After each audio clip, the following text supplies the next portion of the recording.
ये कहानी है बेलापुर की और ये है राम। राम अपने घर के बाहर ही प्याज की खेती करता था। ये प्याज ही राम बाजार में जाके बेचता और इसी से उसका गुजारा चलता था। लेकिन इस बार कुछ ऐसा हुआ कि उसके खेतों में प्याज छोटा ही लगा। राम भी इतनी छोटी छोटी प्याज देखकर परेशान हो गया था कि इस बार इतनी छोटी प्याज क्यों लगी है। बाजार में तो कोई इतनी छोटी प्याज खरीदता ही नहीं है। राम यही सब बातें सोच रहा था कि फिर पीछे से उसकी माँ जी आ जाती हैं। वो भी राम को परेशान खड़ा देखकर उससे पूछती है, राम बेटा, क्या हुआ है? तू मुझे कुछ परेशान लग रहा है। फसल ठीक से तो हुई है ना? क्या बात है, तू क्यों परेशान है?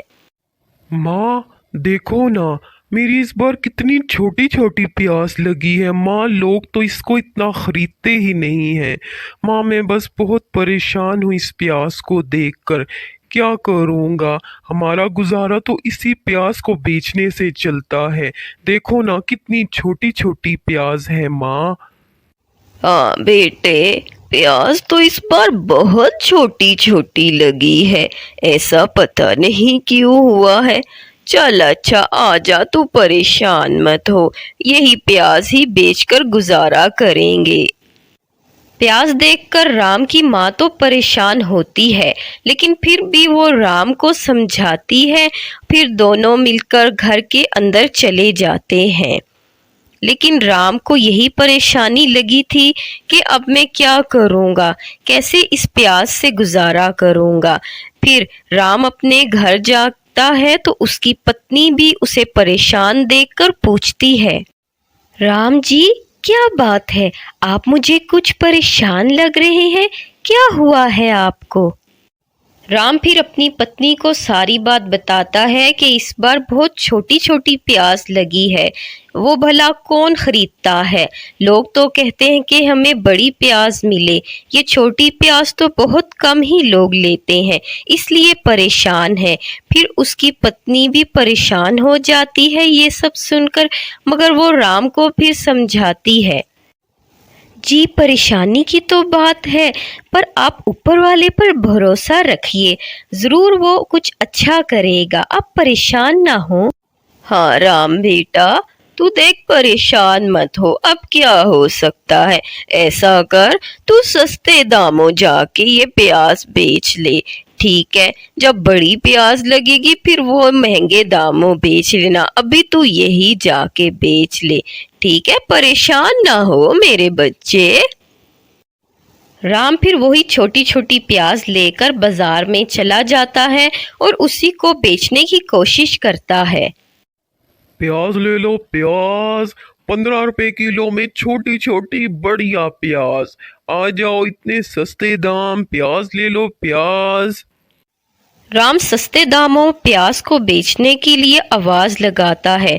सस्ते दाम का सुनकर एक औरत उसके पास आती है, लेकिन जब वो देखती है कि प्याज तो बहुत छोटा है तो वो भी लेने से इनकार कर देती है और यूं ही चली जाती है। राम यूं ही पूरा दिन खड़ा रहता है, मगर कुछ खास लोग उसके प्याज लेने के लिए नहीं आते, जिसे देखकर राम बहुत परेशान होता है। आगे आप? अजी क्या हुआ? आप मुझे और ज्यादा परेशान लग रहे हैं। क्या लोगों ने छोटा प्याज नहीं खरीदा? बताइए, आप क्यों इतने परेशान लग रहे हैं? राम फिर अपनी पत्नी को सारी बात बताता है। अरे नहीं, किसी ने छोटी छोटी प्याज देखकर खरीदी ही नहीं। तुम एक काम करो, मुझे भूख लग रही है, कुछ खाना खिला दो। मानसून का मौसम था। राम अभी अपनी पत्नी को ये सब बता रहा था कि अचानक बारिश शुरू हो जाती है। फिर वो अपनी पत्नी से कहता है कि मुझे खाना ही दे दे, लेकिन खाने के लिए घर में कुछ नहीं होता। बहू, खाने के लिए तो कुछ नहीं है, राशन ही खत्म हुआ है। तू एक काम कर, इस छोटी छोटी प्याज से थोड़ा बेसन पड़ा है, बेसन लगाकर पकोड़े ही बना दे। वैसे भी बारिश हो रही है, सारा परिवार चाय के साथ पकोड़े ही खा लेते हैं। बाहर बहुत तेज बारिश लगी थी, लेकिन राधा ने बहुत अच्छे पकोड़े बनाए। जैसे ही राम उसके पकोड़े खाता है तो वो खाता ही चला जाता है और उसकी बहुत तारीफ करता है कि उसने तो पकोड़े बहुत अच्छे बनाए हैं। पूरा परिवार ही उसके पकोड़ों की बहुत तारीफ करता है। फिर उसका बेटा भी उसे कहता है, माँ, आप इतने अच्छे प्याज पकोड़े बनाती हैं। माँ, आप क्यों नहीं बाजार में इन प्याज पकोड़ों को बेचती हैं?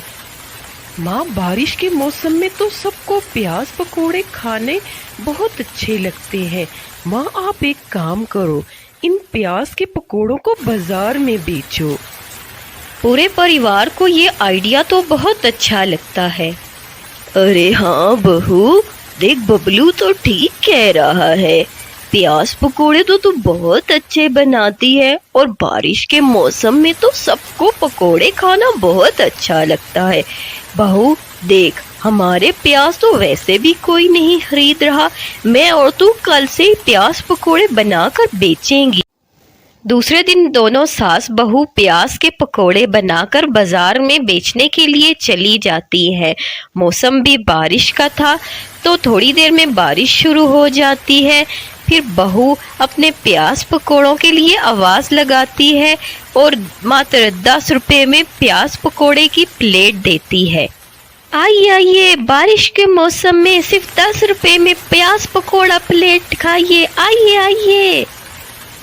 अरे बहन, प्याज पकोड़े की जरा 2 प्लेट तो लगा दीजिए। वाह, कितनी अच्छी बारिश हो रही है। गर्मा गर्म पकोड़े मिल जाए तो और मजा आ जाएगा। जरा 2 प्लेट लगा दीजिए और 2 कप चाय भी दे। बारिश तेजी से हो रही थी, लेकिन 2 ग्राहक राधा के पास आते हैं। फिर राधा उनको अपने प्याज पकोड़े देती है तो खाकर उनसे भी रुका नहीं जाता। वो भी बहुत खुश होते हैं और राधा की तारीफ किए बिना नहीं रहते हैं। अरे वाह बहन जी, क्या पकोड़े बनाती हैं आप। अरे वाह वाह वाह वाह, मजा आ गया। मुझे तो घर के लिए भी पैक कर दीजिए। बहुत अच्छे पकोड़े हैं, लाजवाब। वो ग्राहक राधा के पकोड़ों की इतनी तारीफ करते हैं कि पास से लोग सुनकर वो भी राधा के इस छोटे से स्टॉल पर जमा हो जाते हैं। इस तरह सभी लोग राधा से बहुत ज़्यादा पकोड़े ले लेकर खाते हैं और पहले ही दिन उनकी बहुत अच्छी कमाई होती है और यही सिलसिला जारी रहता है। इसी तरह फिर उनकी कमाई अच्छी होने लगती है। सबको राधा के बनाए हुए पकोड़े बहुत पसंद आते हैं। देख राम, तू परेशान होता था कि छोटी प्याज कौन लेगा। अरे क्या हुआ, छोटी प्याज थी तो राधा बहू तो बहुत अच्छे प्याज पकोड़े बनाती है। देख, उससे हमारी कमाई कितनी अच्छी हो रही है। राम बेटा, अब तू एक काम कर, घर की छत भी जरा पक्की कर दे। बारिशें हैं, पानी बहुत टपकता है।